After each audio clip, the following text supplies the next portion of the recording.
भारत माता की छत्तीसगढ़ मातारी की जय छत्तीसगढ़, जोहार छत्तीसगढ़। मंच पे आसीन इस और जब मैं यहां पे आया तो तमाम नारे लग रहे थे, जल जंगल जमीन को लेकर नारे लग रहे थे, तीर कमान और आदिवासी के सारे आदिवासी एक समान के नारे लग रहे थे। जल जंगल के कौन है वासी, आदिवासी आदिवासी नारा सुना मैंने। लेकिन जब हम मूल निवासी की बात करते हैं तो हिंदुस्तान में आदिवासी समाज की जो संख्या है वो 10.5 करोड़ की संख्या है। 10.5 करोड़ की 10.5 करोड़ की संख्या है। और मैं सूची पढ़ रहा था 1954 से लेकर आज तक आदिवासी समाज के लोग जो जल जंगल जमीन की लड़ाई लड़ रहे, जो जंगलों में रहकर वन्य जीव की भी रक्षा कर रहे हैं और अपनी भी रक्षा कर रहे हैं। मैं सूची पढ़ रहा था कि हिंदुस्तान की आजादी के बाद कितने भारत रत्न हुए, तो पता चला 1954 से लेकर अब तक 53 भारत रत्न हुए। फिर मैंने देखा कि क्या एक भी भारत रत्न 10 करोड़ की आबादी वाले आदिवासी समाज के किसी योद्धा को मिला, तो मुझे एक भी नाम नहीं मिला। ये भेदभाव आज तक हो रहा है। मैंने सोचा भगवान बिरसा मुंडा को ही आप भारत रत्न दे देते तो कम से कम पूरा आदिवासी समाज आपको आभार व्यक्त करता। दूसरी सूची में पढ़ रहा था अमित भाई, जहां पे आरक्षण नहीं है, हाई कोर्ट में कोई आरक्षण नहीं, सुप्रीम कोर्ट में कोई आरक्षण नहीं। जब मैं उसकी सूची पढ़ रहा था तो जब से देश का सुप्रीम कोर्ट बना है तब से लेकर आज तक मात्र एक एसटी समाज के, आदिवासी समाज के व्यक्ति सुप्रीम कोर्ट के जज बने हैं। ये भेदभाव क्यों है, ये सवाल हमको तो सरकार से पूछना पड़ेगा। अभी बहुत सारी बातें अमित भाई कह रहे थे और कह रहे थे कि आप मेरी बात को पता नहीं समझ पा रहे कि नहीं समझ पा रहे। समझ इसलिए पा रहा हूं कि मैं अवध के क्षेत्र का रहने वाला हूं और आपकी भाषा हमारी भाषा से काफी हद तक मिलती है। कभी आप अवधि सुनिएगा तो उसका अंदाजा आपको लग जाएगा। बिल्कुल ठीक कहा आपने, चुनाव के समय के मुद्दे अलग होते हैं, लेकिन बाबा साहब ने जो अधिकार दिया संविधान में, तो यह कहा कि एक वोट की गिनती राष्ट्रपति की होगी, एक ही वोट की गिनती प्रधानमंत्री की होगी, एक ही वोट की गिनती कैबिनेट मंत्री की होगी, एक ही वोट की गिनती मुख्यमंत्री की होगी, एक ही वोट की गिनती सांसद की होगी, एक ही वोट की गिनती विधायक की होगी, एक ही वोट की गिनती दलित समाज के अनुसूचित जाति के व्यक्ति की होगी और एक ही व्यक्ति की गिनती होगी एसटी समाज के व्यक्ति की, अनुसूचित जनजाति की व्यक्ति। किसी का 2 वोट गिना जाता है क्या भाई? 2 वोट गिना जाता है क्या? वोट के मामले में हम सब लोग बराबर हैं। यानी प्रधानमंत्री अगर नरेंद्र मोदी जी बने तो जितना वोट एक विधायक, सांसद और तथा कथित ऊंची जाति के लोगों का है, उतना ही वोट आदिवासी समाज के व्यक्तियों का है, उतनी ही ताकत उनके प्रधानमंत्री बनने के पीछे लगी है। लेकिन जब बाबा साहब ने देश का संविधान लिखा, और बाबा साहब हमेशा इस बात को बोलते थे कि शिक्षा शेरनी का वो दूध है, शिक्षा शेरनी का वो दूध है जो जितना पिएगा उतना बहारेगा। आज शिक्षित भारत बनाने की जरूरत है।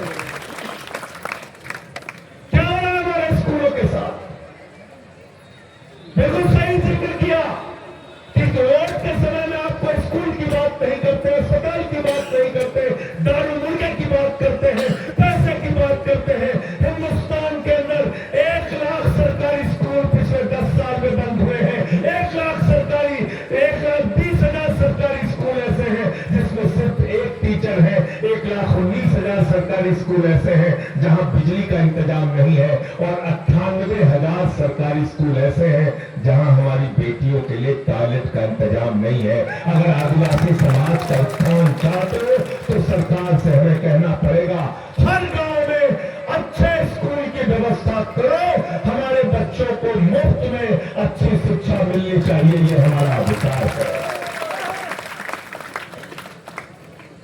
यह अधिकार बाबा साहब ने दिया, संविधान ने दिया। अस्पताल की बात करें, इलाज की बात करें, हम देखते हैं तस्वीरें, मोमबत्ती की रोशनी में ऑपरेशन हो रहा है, हॉस्पिटल के बेड पे कुत्ता बैठा हुआ है, एम्बुलेंस की व्यवस्था नहीं तो लोग मर जा रहे हैं, प्रसव पीड़ा के कारण महिला को अस्पताल नहीं पहुंचाया जा पा रहा है। ये दृश्य तस्वीरें हम लोग देखते हैं। इसकी सबसे ज्यादा मार किसके ऊपर पड़ रही है? गांव में रहने वाले व्यक्ति को, गरीब व्यक्ति को, आदिवासी समाज के लोगों को, अनुसूचित जाति के लोगों को, अनुसूचित जनजाति के लोगों को। लेकिन जब आप अपना अधिकार मांगने के लिए जाएंगे तो आपको दो चीजों से डराते हैं, जेल, मुकदमा, लाठी, और जिसने इसका डर छोड़ दिया, याद रखना, उसको दुनिया की कोई ताकत हरा नहीं सकती।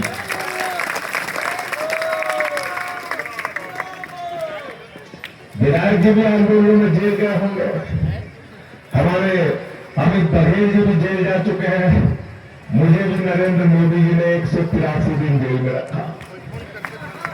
183 दिन, 183 दिन जेल में रखा, और ईडी के हवालात में तीसरे दिन बुला के बोले संजय सिंह जी, आप बहुत अच्छे और बढ़िया नेता हैं, अरविंद केजरीवाल के खिलाफ ये कागज है, इस पे साइन कर दीजिए, आपकी जमानत हो जाएगी।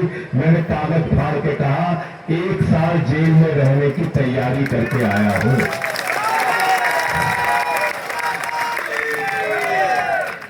उसके आगे जितना जेल में डालना चाहते हो डाल देना, कोई चिंता की बात नहीं है।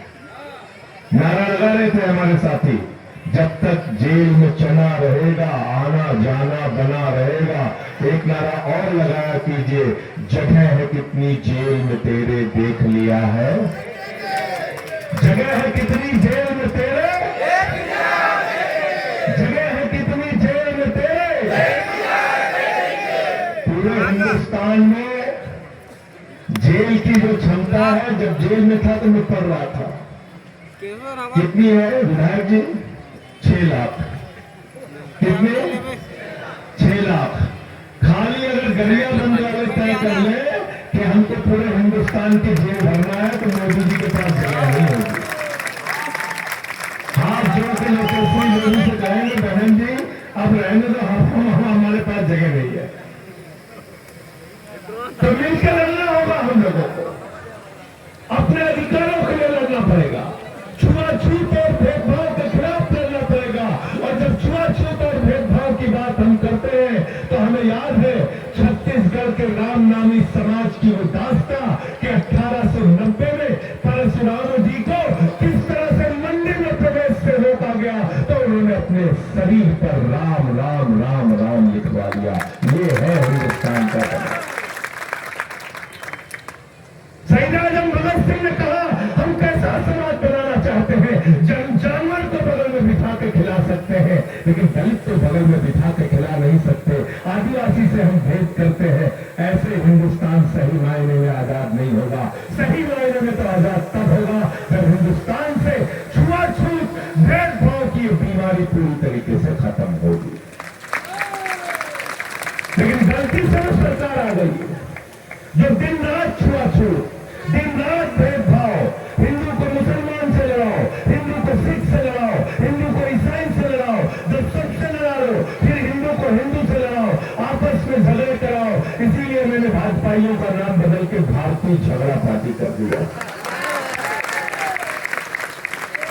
दिन रात झगड़ा कराना है, इनको सिर्फ झगड़ा कराना, झगड़ा कराना।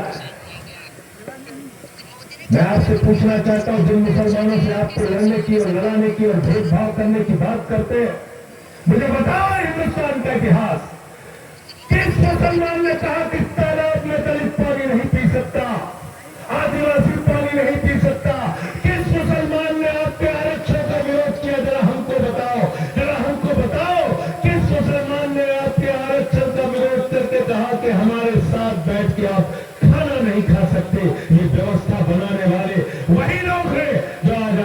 हिंदू मुसलमान की राजनीति से लड़ा रहे हैं। आज मैंने खबर देखी, हमारे नेता दिल्ली के सौरभ भारद्वाज जी ने उसका खुलासा किया, लाखों टन चावल खा गए भाई, लाखों टन। मैंने कहा चंदा चोरी से लेकर चावल चोरी तक कुछ भी नहीं छोड़ रहे। एक और आम नामी लोग है जो अपने शरीर पर प्रभु श्री राम का नाम लिखवाते हैं, और एक वो चंदा चोर लोग हैं जो प्रभु श्री राम के नाम पे मंदिर को लूटने का काम करते हैं। कौन बेहतर और अच्छे हैं, ये तैयार कीजिए, ये तैयार करिए। और अभी आपने देखा दिल्ली के अंदर क्या हुआ, हमारे नौजवान बच्चों को दौड़ा दौड़ा के पीटा गया, 500 लोगों के सर पैर हाथ तोड़ दिए गए। पेपर लीक के खिलाफ आंदोलन किया नौजवानों ने, सरकार को झुकना पड़ा, शिक्षा मंत्री का इस्तीफा हो गया। यह है जनता की ताकत, जिसका जिक्र भी अमित बघेल कर रहे थे। जिस दिन जनता खड़ी हो जाएगी, बड़ी से बड़ी सत्ता को आपके कदमों में झुकना पड़ेगा। और मैंने तो रघु ठाकुर जी के नेतृत्व में जीवन में राजनीति सीखा और काम किया। यही मध्य प्रदेश से छत्तीसगढ़ मध्य प्रदेश से एक था, उनके साथ मैंने अलग अलग जिलों का दौरा किया। आज भी सादगी से अपना जीवन बिताते हैं, लोहियावादी हैं। 7 साल जिंदगी का जेल में उन्होंने बिताया। मैंने तो किया, प्रधानमंत्री जी 1 साल के बाद प्रकट हुए, कहने लगे हमारी तपस्या में कुछ कमी हो गई, फिर वापस कर लिया। छात्रों ने आंदोलन किया, लाठी से पहले पीटा, उनका सर तोड़ा, उनकी हड्डी तोड़ी, उनके ऊपर पैर गन का इस्तेमाल किया, बिहार में AK-47 चलाया, आंसू गैस का गोला चलाया, मारने पीटने के बाद एक दिन प्रकट होकर देश का प्रधानमंत्री कहता है हमने तुमको माफ कर दिया। वाह प्रधानमंत्री जी, हमी को मारा, हमी को माफ कर दिया, हमें हमारा ही सर तोड़ा, हमें को माफ कर दिया, हमारी ही हड्डी तोड़ी, हमें को माफ कर दिया, हमारे ऊपर ही AK-47 और पैलेट गन चलाया और हमें को माफ कर दिया। आप तो बड़े महान हैं, बहुत महान है आप क्या कर रहे हैं? आप पूरा देश अपने सिर्फ एक दोस्त के नाम पे नीलाम करते जा रहे हैं। छत्तीसगढ़ का कोयला अडानी का, गैस अडानी की, बिजली अडानी की, रेल अडानी की, सेल अडानी का, एयरपोर्ट अडानी का, सीपोर्ट अडानी का, आकाश अडानी का, पाताल अडानी का। मैंने सदन के अंदर एक दिन मोदी जी से पूछा, मैंने कहा मोदी जी आप इंडिया के प्रधानमंत्री हो कि अडानी के प्रधानमंत्री हो?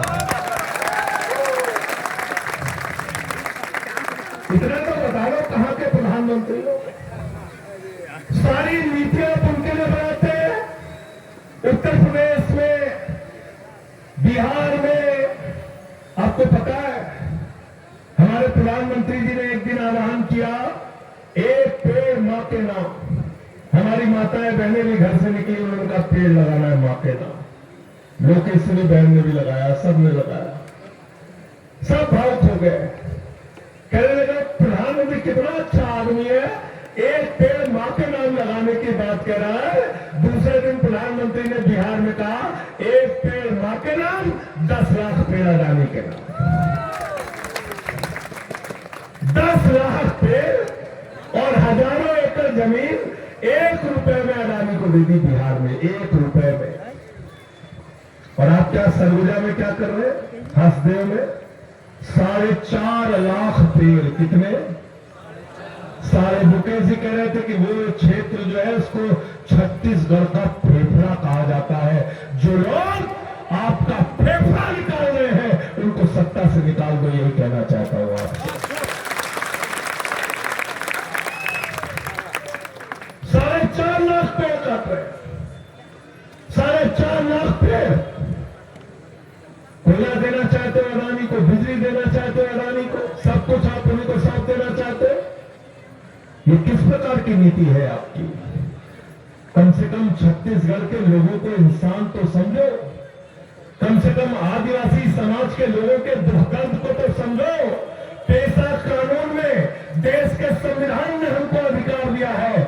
आदिवासी समाज के लोग जहां पर होंगे, बिना ग्राम पंचायत की सहमति के 1 इंच जमीन कोई सरकार नहीं ले सकती। 1 इंच जमीन आप हजारों हजार एकड़ जमीन कब्जा करते जा रहे हैं, हर जिले में कब्जा करते जा रहे हैं। तो आप चुनाव में वोट किसको देंगे वो आपका फैसला है, मैं उसके बारे में नहीं कहना चाहता। लेकिन जमीन की, जंगल की, जल की लड़ाई में जब भी आप अपने इस भाई को याद करेंगे, मैं आपके साथ कंधे से कंधा मिलाकर रहूंगा, ये यकीन दिलाना चाहता हूं। सड़क पर भी रहूंगा और सदन में भी रहूंगा। और सदन में मुझे बताने की जरूरत नहीं है कि मैं इनसे कैसे बात करता हूं। धमका के हमसे बात नहीं कर सकते, डराने धमकाने का काम। अभी आप देखो, ये ईडी छोड़ दिया, सीबीआई छोड़ दिया, सबको। पेपर लीक हो रहा है, पेपर लीक के खिलाफ कानून लेके आए। मैंने सदन में कहा, मैंने कहा भाई हत्या कोई आदमी करता है तो अपराधी होता है, तो आप उसके लिए सख्त कानून बनाते हैं। बलात्कार कोई करता है वो अपराधी होता है, बलात्कारी होता है, उसके खिलाफ आप सख्त कानून बनाते हैं। चोरी डकैती कोई करता है तो वो अपराधी होता है, उसके खिलाफ आप सख्त कानून बनाते हैं। ये पेपर कौन कराता है भैया? पेपर बोले हम कराते हैं, तो हमने कहा फिर कानून। इसका मतलब तुम कह रहे हो कि पेपर लीक तो होगा लेकिन कानून हम बना दे रहे हैं। पेपर लीक पे रोक नहीं लगेगा, पेपर लीक तो होगा, कानून सख्त बना रहे हैं। कैसे कानून सख्त बना रहे हैं? कह रहे हम फास्ट ट्रैक कोर्ट बना रहे हैं। 2,46,000 केस हिंदुस्तान के फास्ट ट्रैक कोर्ट में अभी तक पेंडिंग है, पड़ा हुआ है। हिंदुस्तान की निचली अदालतों में 5 करोड़ केस पेंडिंग पड़ा हुआ है। हिंदुस्तान के हाई कोर्ट के अंदर 65 लाख या हवाई कोर्ट बना दो, आकाश में कोर्ट बना दो। जब तुम्हारी सीबीआई और जांच एजेंसियां सबूत ही नहीं रखेंगी तो कोर्ट सजा कैसे देगी भैया? जरा हमको समझा दो। तो पेपर लीक तो होगा, पेपर लीक पे लोग रोक नहीं लगा पाएंगे। मैं आपसे कहना चाहता हूं, अपने बच्चों की हक की लड़ाई लड़िए, अपने स्वाभिमान और सम्मान की लड़ाई लड़िए। भगवान बिरसा मुंडा और छत्तीसगढ़ के तमाम हमारे उन वीर सपूतों को याद करके अपनी लड़ाई को आगे बढ़ाइए। स्कूल के लिए, अस्पताल के लिए, बिजली के लिए, पानी के लिए, जल के लिए, जमीन के लिए, जंगल के लिए, आपकी उन तमाम लड़ाई में आपके साथ रहूंगा और स्वाभिमान और सम्मान के लिए। और जब मैं स्वाभिमान और सम्मान की बात करता हूं तो मैं एक घटना भूल नहीं पाता, उसका जिक्र करके अपनी बात को खत्म करूंगा।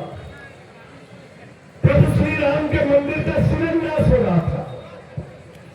उस समय भारत के राष्ट्रपति थे श्री रामनाथ कोविंद जी। महामहिम कोविंद जी दलित समाज से आते हैं। मंदिर का शिलान्यास हुआ, उत्तर प्रदेश के मुख्यमंत्री योगी जी गए, उनके साथ वहां की राज्यपाल गई आनंदीबेन पटेल, देश के प्रधानमंत्री शिलान्यास करने गए, उनके साथ उस समय के राष्ट्रपति श्री रामनाथ कोविंद जी नहीं गए क्योंकि वो दलित समाज से आते हैं। उनके साथ गए मोहन भागवत जी। किस राज्य के राज्यपाल है मोहन भागवत? जरा हमको बताओ, आके समझाओ। मंदिर का उद्घाटन हुआ, मंदिर के उद्घाटन में योगी जी गए, उनके साथ आनंदीबेन पटेल गई, देश के प्रधानमंत्री गए, लेकिन उनके साथ आदिवासी समाज से आने वाली हमारी राष्ट्रपति महामहिम श्रीमती द्रौपदी मुर्मू जी नहीं गई। इस तरह से अपमान करते हैं ये लोग। इसलिए मैं आपसे कहना चाहता हूं, अपने स्वाभिमान के लिए, अपने सम्मान के लिए, और कांशीराम जी ने तो नारा दिया था, जिसकी जितनी संख्या भारी उसकी उतनी, जिसकी जितनी संख्या भारी उसकी उतनी हिस्सेदारी। 10.5 करोड़ हो हिंदुस्तान में आदिवासी समाज के लोग। जो आपका जायज हक है, संवैधानिक हक है, वो हक सरकार से मांगिए, और अगर आपका हक आपको नहीं मिलता तो इनकी जमानतें जब्त करा के इनको इनके घर में बैठाने का काम कीजिए। किसको तय कर, किसको चुनना आप तय करिए। मैं राजनीतिक मंच नहीं है तो मैं उसकी बात नहीं करूंगा। बस इतनी बात कहना चाहता हूं कि आपस में लड़ने से भी काम नहीं चलेगा। एक दूसरे का सहयोग करना पड़ेगा, एक दूसरे का साथ देना पड़ेगा। अभी अमित जी जब बोल रहे थे छत्तीसगढ़ क्रांति सेना के नेता, तो मैंने विधायक जी से पूछा, जनक जी से, मैंने कहा ये बहुत अच्छा बोल रहे हैं, क्या पृष्ठभूमि है इनकी? तो कहने लगे इनके दादाजी फ्रीडम फाइटर थे।